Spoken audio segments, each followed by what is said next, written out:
आज बिहार की बात हम लोग करने वाले हैं महागठबंधन को लेकर के, और उसमें खास करके राहुल गांधी को लेकर के। जो राहुल गांधी बिहार आ रहे हैं और उनकी यात्रा सासाराम से कल शुरू होने वाली है। अब देखिए, राहुल गांधी को बखूबी मालूम है कि एसआईआर पर क्या हो रहा है, यानी सुप्रीम कोर्ट का जो दिशा निर्देश है उसमें सुप्रीम कोर्ट ने कहा है कि बिहार का एसआईआर फ्रेंडली है, उसमें भरोसा किया जा सकता है और जनता को खुल करके उसमें भागीदारी करनी चाहिए और वो भरोसे लायक, उसमें किसी प्रकार की कोई गड़बड़ी नहीं है। हाँ, लेकिन सुप्रीम कोर्ट ने यह भी दिशा निर्देश दिया है चुनाव आयोग को, जो जितने लोगों को 65 लाख के नाम काटे गए उसमें जो मृतक हैं या बाकी जिन कारणों से जिनके नाम काटे गए हैं उनको वेबसाइट पर डालिए और 48 घंटे जो भी उनको समय निर्धारित किया गया है उसमें उनको डालना है, ताकि लोग को ये लग सके कि हाँ ये सही है और ये जीवित है या मृत है, सारा कंफ्यूजन दूर हो जाए। जाहिर सी बात है, जनता से जुड़ा हुआ मामला है तो इसमें जो कोर्ट कर रही है वो ठीक ही है, लेकिन कोई फर्क नहीं पड़ने वाला है राहुल गांधी को। राजनीति जो चमकानी है, 2029 की तैयारी जो करनी है, और बिहार में एक बार फिर कन्हैया कुमार इस्तेमाल के लिए तैयार हो गए। पप्पू यादव तो बिन बुलाए मेहमान है, लेकिन इस बार वो राहुल गांधी की बाईं ओर रहेंगे, दाईं ओर कन्हैया कुमार और बाईं ओर पप्पू यादव रहेंगे। तो आप समझ लीजिए तेजस्वी यादव का क्या होने वाला है। इस बार राहुल गांधी तेजस्वी यादव को क्या बुरा लगेगा, इससे कोई फर्क नहीं पड़ने वाला। राहुल गांधी समझ चुके हैं कि अगर बिहार में अपने आप को मजबूत करना है तो किसी न किसी प्रकार से तेजस्वी यादव से वो परछाई से, उनके छाया से दूर निकलना पड़ेगा। अब तक जो लालू की गोद में बैठ करके कांग्रेस राजनीति बिहार में कर रही थी, लगता है कि इस बार उसे बाहर उठ करके काम कर रही है। अभी तक ऐसा तो दिखने को मिला है, बीच में थोड़ी सी स्थिति डमाडोल हो जाती है, लेकिन फिर धीरे धीरे उसको पटरी पर लाने की कोशिश की जाती है। अब इसमें सबसे महत्वपूर्ण है कि इस प्रकार से राहुल गांधी ये यात्रा करेंगे और कन्हैया कुमार का इस्तेमाल करेंगे तो एक दोनों जो चुभने वाले नेता है, चाहे वो पप्पू यादव हो या कन्हैया कुमार हो, ये दोनों तेजस्वी को चुभते हैं। तेजस्वी ही नहीं, लालू यादव को भी चुभते हैं। तो उस स्थिति में क्या होगा, उस स्थिति में तेजस्वी यादव जो है अनकंफर्टेबल फील करेंगे और हो सकता है कि इसका असर गठबंधन पर भी पड़े।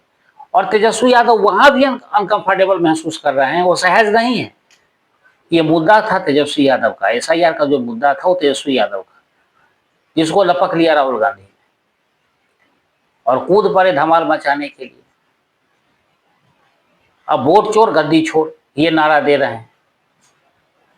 राजनीति में थोड़ी सी भी शर्म अगर बची होती तो राहुल गांधी को जरूर होता, लेकिन इस प्रकार के नारा देने से सब लोग उस पर उनको बुरा भला ही कह रहा है, उससे कोई समर्थन नहीं मिल रहा। फिर भी इस चीज को, हाँ, जो समर्थक हैं कांग्रेसी और आरजेडी के जो लोग हैं या महागठबंधन के जो समर्थक, उनको तो नारा अच्छा लगेगा ही और विपक्ष को बुरा लगेगा ही। लेकिन जब चुनाव आयोग कह रहा है, एक स्वतंत्र संस्था है, जहां आप जीतते हैं, जिस राज्य में आपकी सरकार है वहां वोट की चोरी नहीं हुई। जगन मोहन रेड्डी ने सवाल उठाया है ना कि दक्षिण में वोट की चोरी नहीं हुई है। वोट की चोरी सिर्फ हो रही है कर्नाटका में, बिहार में, उत्तर प्रदेश में, बंगाल में फिर चोरी नहीं हो रही है। मतलब ये सिलेक्टिव इलाके हैं जहां पे वोट की चोरी हो रही है। तो राहुल गांधी की मंशा से सब लोग अवगत हो गए कि राहुल गांधी क्या करना चाह रहे हैं।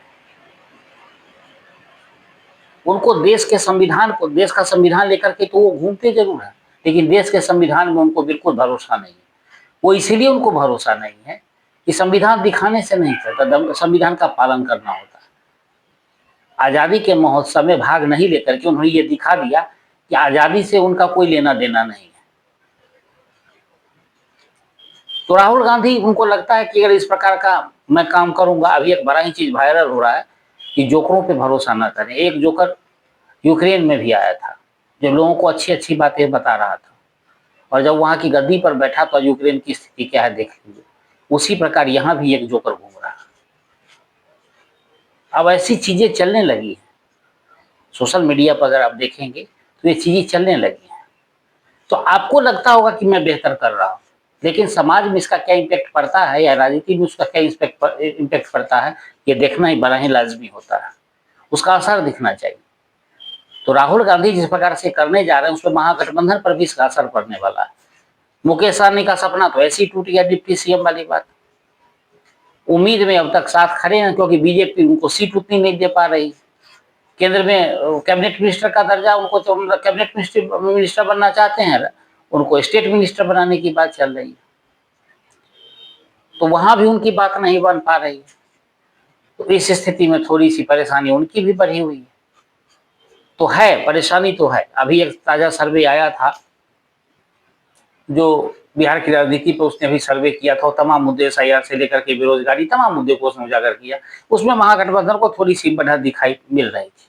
लेकिन बहुत सारे सर्वे तो हरियाणा चुनाव में भी हुए थे, महाराष्ट्र में भी हुए थे। हो सकता है कि अभी जो सर्वे आया हो वही सही हो, लेकिन जिस प्रकार से नीतीश कुमार रेवड़ियां बांट रहे हैं उससे हो सकता है कि चुनाव तक फर्क पड़े। 20-25 सीट प्रशांत किशोर भी ले जा रहे हैं,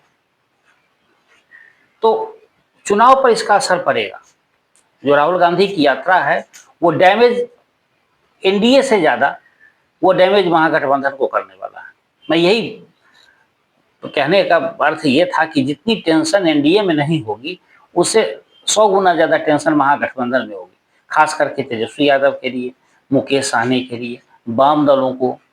क्योंकि कांग्रेस का बढ़ता कद किसी को पसंद नहीं है, क्योंकि आज तक कांग्रेस महागठबंधन में बौनी भूमिका में रही और बौना बना के उसको रखा गया है, यानी रहमो करम पर कांग्रेस रही है। अब वो कांग्रेस अगर किसी को आंख दिखाए और अपने सिलेक्टिव अपने हिसाब से अगर काम करेगी तो ये लालू यादव को नागवार गुजरना है और उनको गुजरेगा भी।